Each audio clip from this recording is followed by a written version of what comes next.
The end of summer 2016, I got a Facebook message in my inbox from a friend who I hadn't seen for a very, very long time. We'd been together at nursery, so I'd known her nearly all my life. We came through primary school together, and then we went to secondary school, so she went to St. Angela's, the girls' school. I went to St. Bonaventure's, the boys' school. But then we were reunited when we came back to our joint sixth form, so I was 16 years old. And she messaged me to say, I've just heard you're the parish priest in the area. I live just around the corner on Freemasons Road, literally just down there. And I must admit, I blushed for a second because I remembered that I had had the biggest crush on this girl in sixth form. Now, whatever you want to call love for a 16-year-old to 18-year-old, I was besotted with this girl, although she never got to know it. Now, it was so desperate that I would reroute myself on my walk home. We lived at either end of a very long road, and I would say to her, oh, this is my way home too, just so I get to walk home with her for 10 minutes at the end of the day, and then go back to my bedroom and listen to all the love songs and lay on my bed and pine, why can't she be mine? All that kind of, that real heartbreaking stuff when you're 16 years old. And my friends kept saying, James, man, you've got to ask her out. You can't keep going on like this. And I said, but I thought to myself, no. If she says no, I'll be too crushed. It'll destroy me. I'll become like a homeless man, and I'll just be ruined for the rest of my life. So for 2 years, I spent trying to pluck up the courage to do this until it came to the end of year dance when we were about to leave sixth form. And my friend said to me, James, now's the time. It's now or never. So I was right on the precipice. My whole life laid before me. Do you think I asked her out? Well, of course, I'm standing here, aren't I? So, it didn't work out too well. Saying that, in order to get close to her during my time at sixth form, when I started sixth form, I was kind of like meh with the church. I could take it or leave it. But because she was a Christian, I joined the Christian Union because I wanted to be closer to her. I started going back to church thinking, well, she'll like me more if she thinks I'm a good Christian boy. And perhaps that was part of my road to priesthood as well. So, God has his designs. It helped me to find my true love, Jesus, my Saviour. So, for every risk not taken, God takes this opportunity. But that thing of risks, of things that we don't do, think of today's gospel.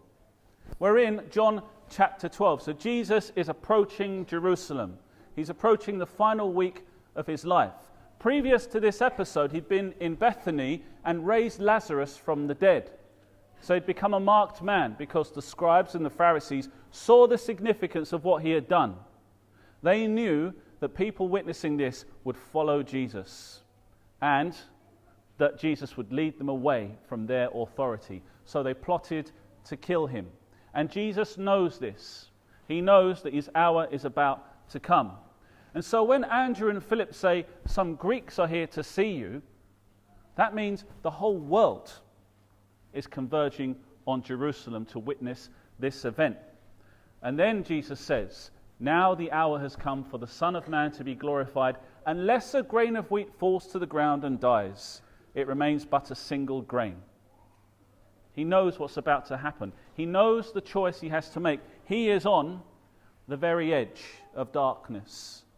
In life on this earth, but about to step into the unknown, the darkness of death. And he has a choice to make. In the next chapter, at the Last Supper, Judas will betray him and set in motion that cascade of events which will lead to his crucifixion. He makes that choice. He steps out into that fearful and dark place. The one in that one moment I feared to tread, he puts his foot out. It's an invitation to us at this stage of Lent to take the same risk. Jesus has gone before us. He has taken that step into the darkest place so that when we are faced with similar challenges in our lives, whatever they may be, maybe they're a career change, maybe they're a crucial conversation we need to have with a member of our family, maybe there's some kind of conflict we've been trying to avoid for fear that it would destroy us, but not actually living our life fully because we can't until it happens. Are we standing on the safe side of the border of life? That's the question Jesus asks us. And the question he assures us, if we take that risk, when we put our foot out into the darkness, the ground of the Father's love will be our sure foundation. Now I say all this because we're at the 5th week of Lent, and as we enter into Holy Week, our reconciliation service is upon us. Tuesday the 27th of March is 7:30 p.m. here. We've been thinking all throughout Lent of what we can bring to the Lord, what we can offload to Him, journeying into the dark places of our souls so that we can bring everything into the light of the Lord. That's His invitation to us, to stop remaining on the safe side of life where we can never grow, and take that risk and step out into the darkness in the sure and certain hope that He has been there, and even life dwells in the unknown, in those places we fear to tread.